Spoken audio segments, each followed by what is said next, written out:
Some of you may remember a few years ago, a group of 20 of us from Douglas UCC, we took a trip together to New Mexico. Some of you were there. We got to visit so many wonderful places, and one of them was the home of the famed American artist Georgia O'Keeffe. We actually got a private tour of her home. And it was so amazing to be in the very space where she created some of the greatest works of art. We actually got to see the doorway and the ladder and the tree that appear in some of her most famous paintings. Now, as a young man, I got to visit another famous home. I got to visit the home of the American poet Emily Dickinson in Amherst, Massachusetts.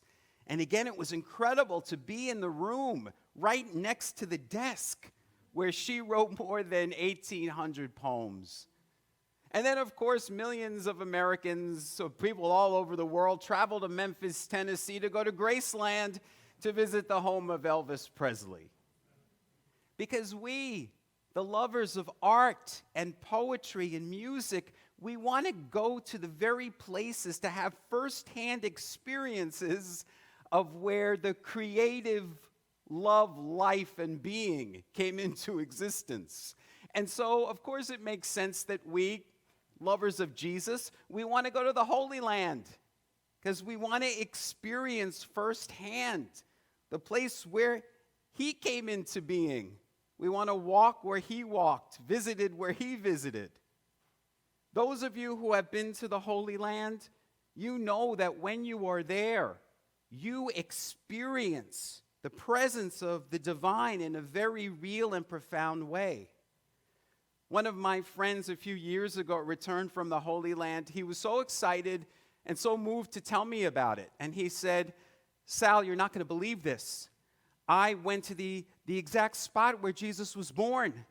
And I walked the road to Emmaus that Jesus walked, and I saw where the empty tomb was."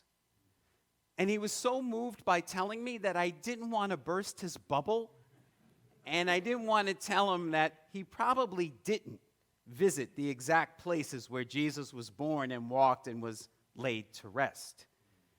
Archaeologists tell us that most of the biblical sites no longer exist in their original form, and documents that kind of point to where they may have been are fragmented and ambiguous at best.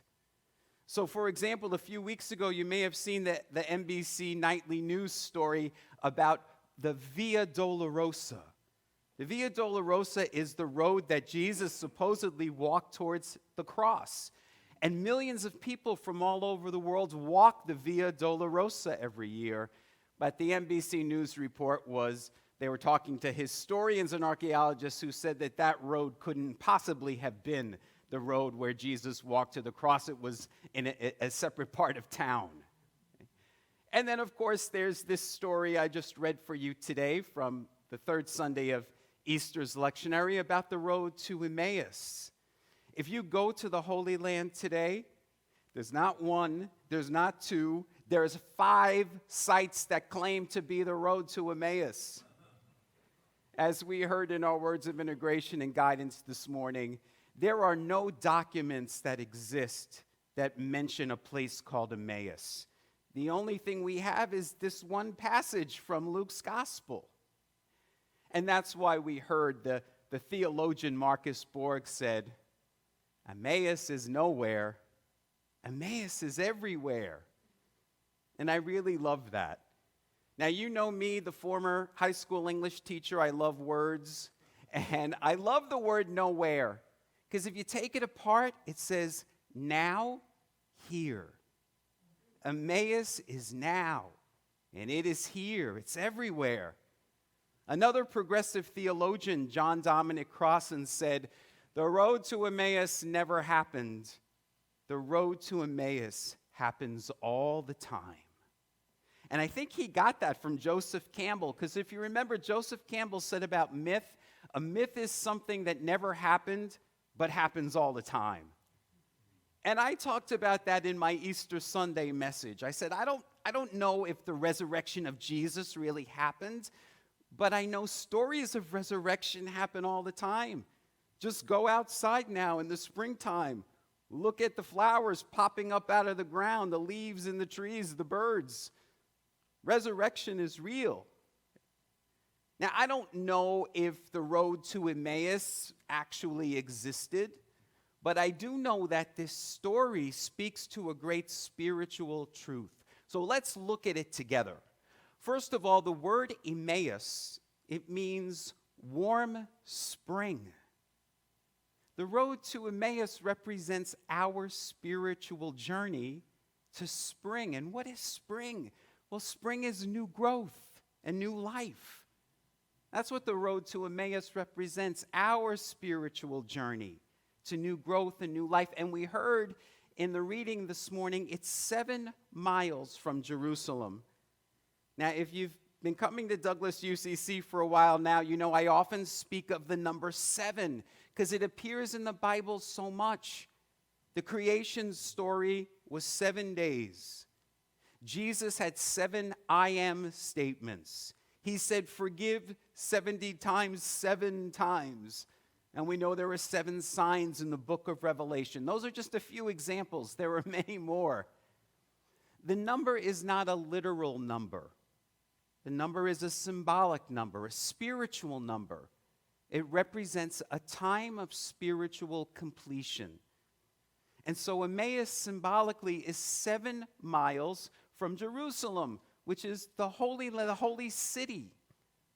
So again, the road to Emmaus symbolizes our spiritual journey from darkness to light, okay, to new growth, new life, a time of spiritual completion. Now notice when these 2 disciples are walking on the road, they're sad. Their friend has just been killed. And they're also maybe a little bit confused and disillusioned by what happened. This man told them he was the Messiah who was going to save them, and now he's been crucified. So they're walking in confusion and sadness. And Jesus appears to them, but they don't recognize Jesus. You may have remembered a few Sundays ago when Jesus appeared to Mary Magdalene outside the tomb, she didn't recognize him either. She thought she was talking to a gardener. And again, it reminds us that in our moments of sadness and darkness and grief and despair, we fail to recognize sometimes the presence of God that is with us, especially in the stranger. Now, the front cover of your bulletin today says breaking bread, because you notice that Jesus spent the whole day with these 2 disciples. They didn't recognize him, but they finally did at the end of the day when they shared a meal together, and Jesus broke bread with them. As we heard in our words of integration and guidance this morning, the word for bread, companion, the Latin word means we're bread for one another. We're companions. I often think of the famous quote by Ram Dass, the late spiritual writer. And Ram Dass said, we're all just walking each other home. And that's what we're doing. Our journey through life together, the spiritual journey, the road to Emmaus, is we're all just walking each other home. We're all companions for one another. And that's why Jesus said, when I was hungry, you gave me to eat. When I was thirsty, you gave me to drink. When I was in prison, you visited me. When I was naked, you clothed me. And the disciples said, Jesus, when did we ever see you in any of those situations? And he said, whenever you did it for the least of these, you did it for me. And that's what we're doing as we walk the road to Emmaus. Our call as Christians is to recognize the divine, the Christ, the light in one another. And so that's what I want to invite you to do in this week ahead. I want you to awaken more fully to the presence of God that is within your midst, especially in one another. Notice as those 2 disciples were walking with Jesus, it said their minds were opened, their spirits were lifted, and their eyes were opened. May you have new eyes this week as you look around at nature, at one another, at the stranger, and recognize the presence of God that is within them. And may you continue to more consciously walk the spiritual path, the road to Emmaus. For Emmaus is here, it is now, and it is everywhere. Namaste. Hello, everybody. This is Sal Sapienza, and I'm so excited to share with all of you that I've written a brand new book. The book is called Childish Thinking: How the Church Keeps Us Stuck in Sunday School. Now, the title Childish Thinking comes from Christian scripture, where we hear that if we wish to grow in spiritual understanding, then we must let go of childish ways of thinking. And yet so many Christians today, even after years of Bible study and Sunday services, still have a very elementary understanding of their faith.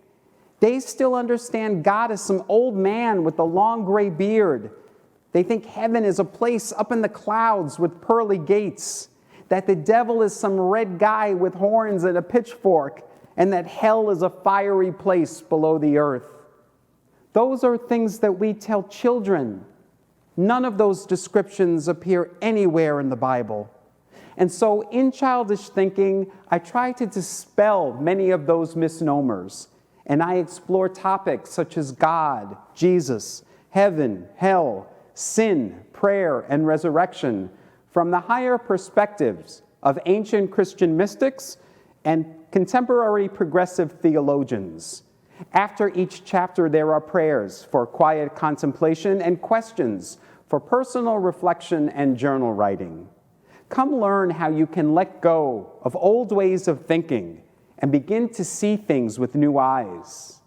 Come and learn how you can finally graduate from Sunday school. The book is available now on Amazon, and you can read the entire introduction at childishthinking.faith.